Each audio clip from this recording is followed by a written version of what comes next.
Dr. Phares, thank you for making time for us tonight. How are you, my friend? I'm very good. Thank you so much for having me tonight. It is the first question that people ask is how we got here. So, thumbnail sketch, sir. How did we get here in Iraq with ISIS powering through to Baghdad?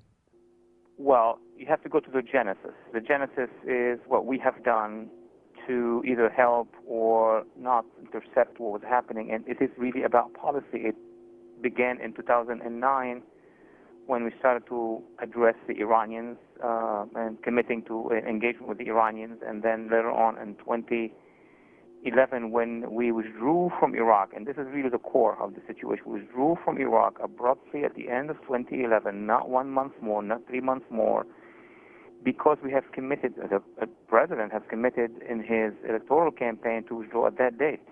Now, when we did that, what happened was that we lifted a sort of a wall that separated Iran from Syria, so the Iranian influence came massively to Baghdad through Mr. Maliki. We did not leave behind us a coalition of moderates, Shia moderates, Sunni moderates, Kurds, Christians. So Mr. Maliki suppressed the Sunni. And when the Sunni were suppressed, the more extreme element among the Sunnis, the jihadists, Al-Qaeda first, then neo-Al-Qaeda, who are ISIS today, rose. And what ISIS did was very simple. It took every piece of land where the Sunni were frustrated with the government, with the pro-Iranian government.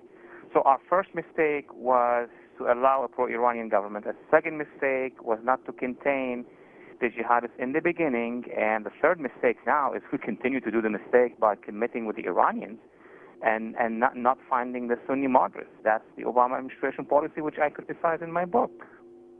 And tell me, out of that, and you've always been, your books have always been prescient, to say the least, sir. It is amazing. But out of what we saw with inattention to Syria and the inability or the unwillingness, however you want to put it, the failure to identify those that we could work with in Syria. These things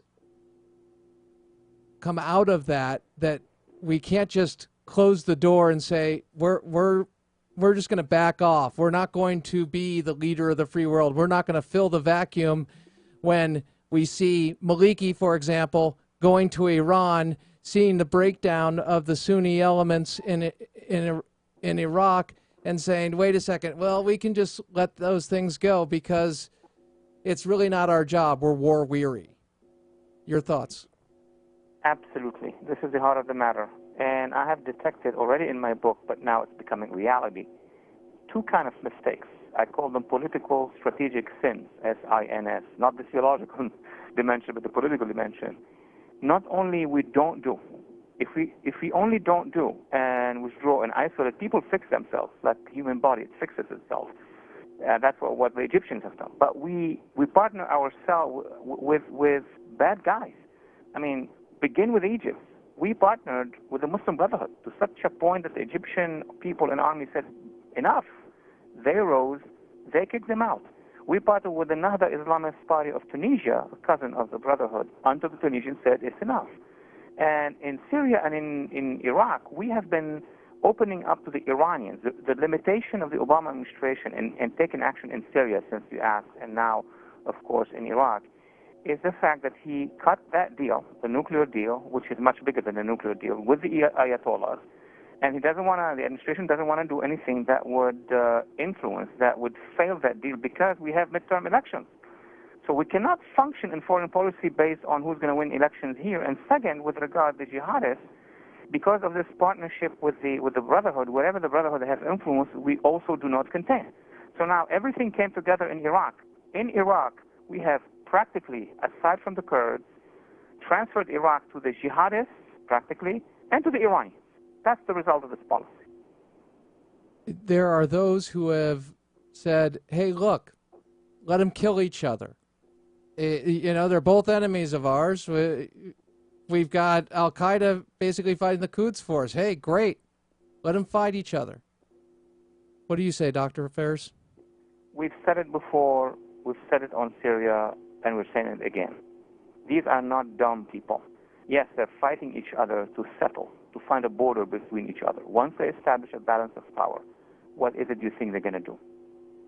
Against whom their guns are going to be turned? Us, of course.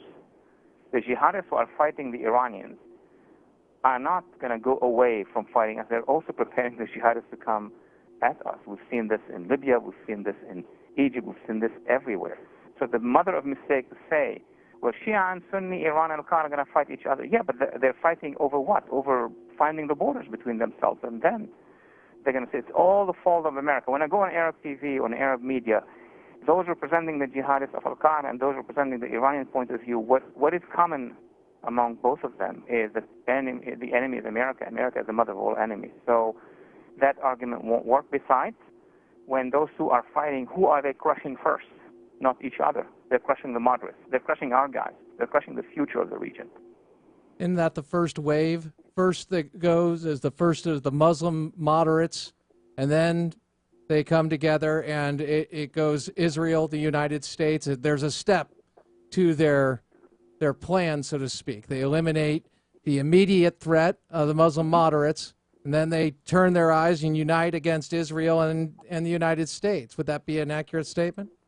Well, the National Socialists have done something very similar. First, their competitors, then the Social Democrats, then the Catholics, then the Jews before that. Mm-hmm. And at the end of the day, of course, the British and the French. And then, we found ourselves fighting them. With regard to the jihadists and the Khomeinists of Iran, they are trying to find their borders, and then when they finish, they will crush first the Christian minorities, which they are doing, and then the Muslim civil societies, women and other democratic forces.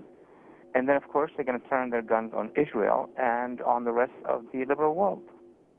Dr. Phares, how important is it for us right now to have our president, the leader of the free world, President Obama, develop a comprehensive approach and communicate that not only to the nation, but to the world in fighting what we stand for and what we stand up for? We have been trying to convince those who can have access and convince the president that he needs to change direction. The direction that was there, Pennsylvania Avenue, since 2009, led to what exists right now. I mean, in politics, we need to be realistic here. What the president needs to do is call on his own opposition and create a joint committee, like the 9/11 Commission, independent and Democrat and Republican, and rethink the whole issue in the Middle East. This is not a game anymore. His State Department is not delivering anymore. His think tanks and advisors are not delivering. We're sailing from one catastrophe to another, from Benghazi to Egypt to Syria to the deal with Iran to now Iraq is going down, and soon to be the Gulf is going to go through a crisis. I don't want to even touch Ukraine. So that's enough examples that it's not working. He needs to establish a bipartisan or multipartisan or nonpartisan committee to rethink the whole thing and see everybody who has different ideas. Because he keeps going back to the same ideas of the same advisors, and we're hitting wall after wall. Does this assure the fact that Iran will have a nuclear weapon? This is the path for Iran to have a nuclear weapon. I've been publishing many articles, including the book. Once Iran will complete the build-up, I'm going to use now a term, of a dome meaning something much larger than Iran. Once it will control parts of Iraq and Syria and Lebanon, Eastern Arabia, and it will have the missiles, and it will have the momentum, then it's going to deliver that's going to show us the nuke, not before. So every time Iran is winning at any of those levels, they're getting closer to the nuclear weapon. Dr. Walid Phares, The Lost Spring, U.S. Policy in the Middle East and the Catastrophes to Avoid, which he points out where we are today. Dr. Phares, thank you for taking the time. We're going to post the link up to the book and let people have access to your great work. We appreciate you, sir. Thank you. Thank you so much. Take care. Crane Durham's Nothing But Truth. We now go to Jack Keane. General Jack Keane was interviewed this morning on Fox, and thank heavens for Grabian, because they pulled this. And he was asked about what to do and what we need to do. And it will be cut number 6. Here's his strategy. Roll it. We need to get the intelligence architecture returned to Iraq so that they can get situational awareness of what has taken place. That walked away in 2011. Secondly, we need planners and advisors to assist in thinking through the defense of Baghdad and then the counteroffensive, which must come and will be considerably more complicated. They need our help for that, and we need advisors down on the ground with Iraqi divisions that are still intact. Right. And then the third thing is I would clandestinely insert some special operations forces to help start taking down some of these leaders. Wouldn't talk about it at all, wouldn't talk about where it goes or anything like that, but that would be a huge enabler. And then the final thing, Martha, is what's in the news, is air power. And then he was asked about working with Iran. Roll it. Look at Iran. Iran's going to help Iraq, regardless of what we say. We don't need Iran to help us help Iraq. Iran is our strategic adversary in the Middle East. They want regional hegemony. We want stability and security. Every ally we have in the Middle East, except for Iraq, is an adversary of these guys. And these guys killed us in Iraq. Maybe one-third of the soldiers that were killed and maimed, our generals estimate the Iranians directly had a hand in training their Shia militia and equipping them with advanced IEDs, rockets and mortars to kill us. Why would we be involved in something like that? Dr. Waleed Phares addressed the comprehensive nature of the threat that we have right now.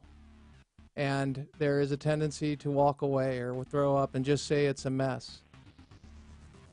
But the longer we wait to have a comprehensive approach to fighting and defeating,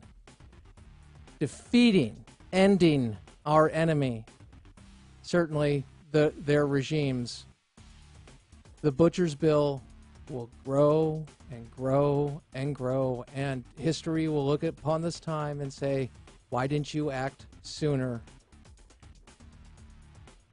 Crane Durham's Nothing But Truth. Live with honor in your life, compassion in your heart, and always keep the faith in Jesus Christ. There are many levels between invade and do nothing. But the top story continues to be the fall of Iraq and the consequences. Oh yeah, we need to pray.